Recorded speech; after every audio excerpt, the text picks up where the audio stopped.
Alright, what is up, Pokemaniacs? This is Cheshire coming at you with a deck that's...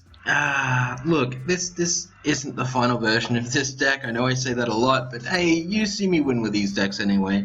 Anyway, with this particular one, what is it? It's Garchomp! It's Turbo Garchomp. Turbo, don't even worry about that, it's not really Turbo.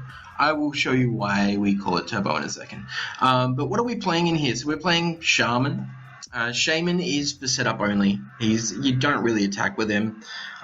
He's great because he has a resistance to other fighting Pokemon, which means your opponent, if they're playing fighting, really terrible if you come against Night March because, yeah, this Night March is a terrible deck. You've got one Carbink Safeguard, which you might even want to pop up to 2, depending. That's your own prerogative. They're semi-useful. 1 retreat cost, fighting in the colors to attack for 40. Slap a muscle band on there. Makes it 60. Slap a strong energy or 2 on there, and then you're doing 80 to 100 damage per turn with him. Again, not great, not bad, just kind of good. His 90 HP is pretty useless, however, Safeguard protects him from EX Pokemon, so that's alright. We have the Gible, Gabite, and Garchomp line. Now, here's the thing. So you're going to be going generally straight from Gible, which is a 60 HP. Wow, never enough?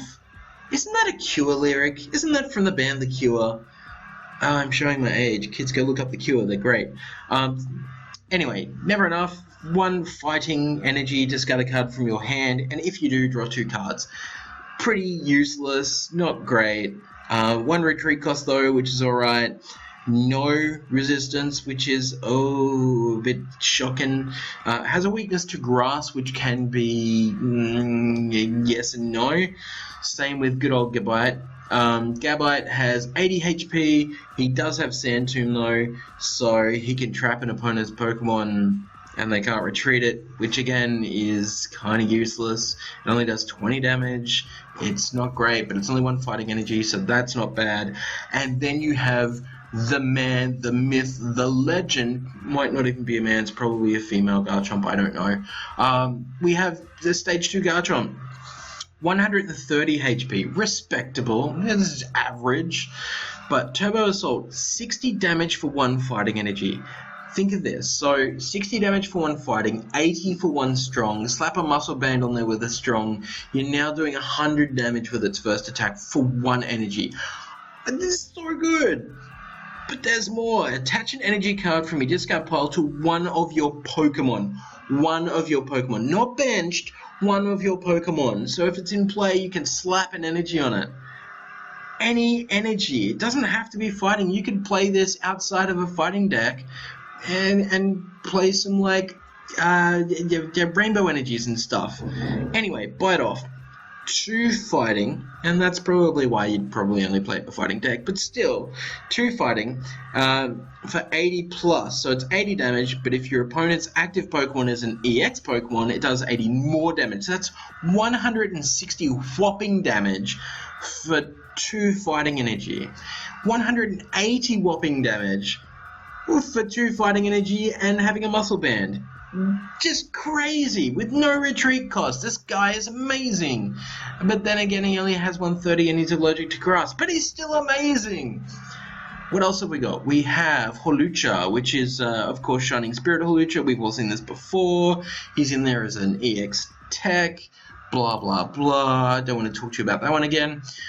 We do have Regirock-EX. Now, we're only playing 1.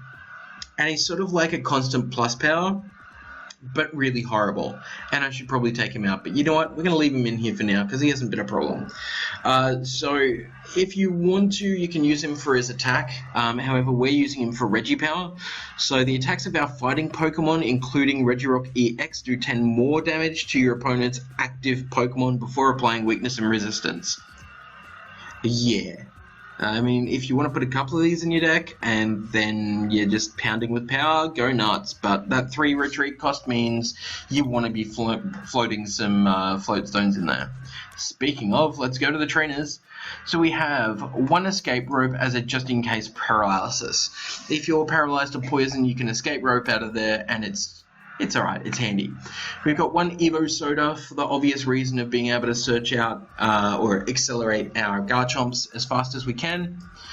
We have 1 Level Ball because it can get anything in the deck almost, pretty much. We've got 1 Professor's Letter just to go and search for the energy, because as you can see we're only playing 8 energy. We're running all 4 rare candies. Now the reason for this is because you want to go from Gawal to Garchomp as soon as possible. You just want to accelerate straight in. We're playing 1 Super Rod so that we can get some stuff back if need to. 1 Town Map as our gimmick, just because if we get it, fantastic. We're playing 4 Ultra Balls. Now I should probably knock this down to 3 Ultra Balls and 2 Level Balls, to be honest, because a lot of times I've had Ultra Balls and I don't want to discard cards in my hand. We are only playing 2 versus Seeker because we're playing many less supporters that we want to get back than what we usually would. Although I could probably get rid of Brigette, who goes and searches for 1 EX or 3 basic Pokemon. That's pretty obvious. So she's really good at hunting out Pokemon when you need to.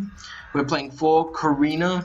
So Korrina goes searching for any fighting Pokemon in your deck, puts it in your hand, just 1, and then goes for a trainer card or an item card, right? So you could, I don't know, go and get your Garchomp and go and get your Rare Candy and then level straight away into the Garchomp and start chomping people. It's fantastic. We're running 2 Lysandres instead of 1. We usually only run 1 in decks, but this particular deck loves to have Lysandres to pull out EX Pokemon and just smash them to the face with our Jaws of Death.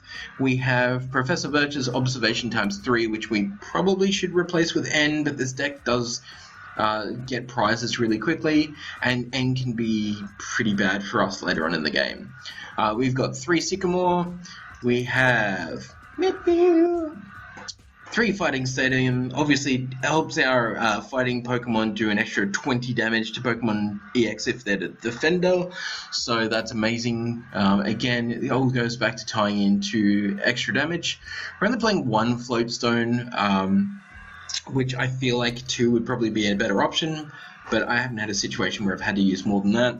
We're only playing 2 Muscle Band. Obviously Muscle Band allows your Pokemon to do 20 more damage.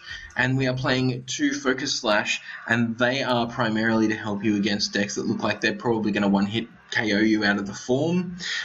You basically just chuck that on there, and then as soon as they quote-unquote kill your Pokemon in 1 hit, it revives. So there are a couple of Pokemon out there that we want to be careful of, and that helps us basically shut down a whole lot of decks, and can generally give us some extra stuff that they weren't expecting.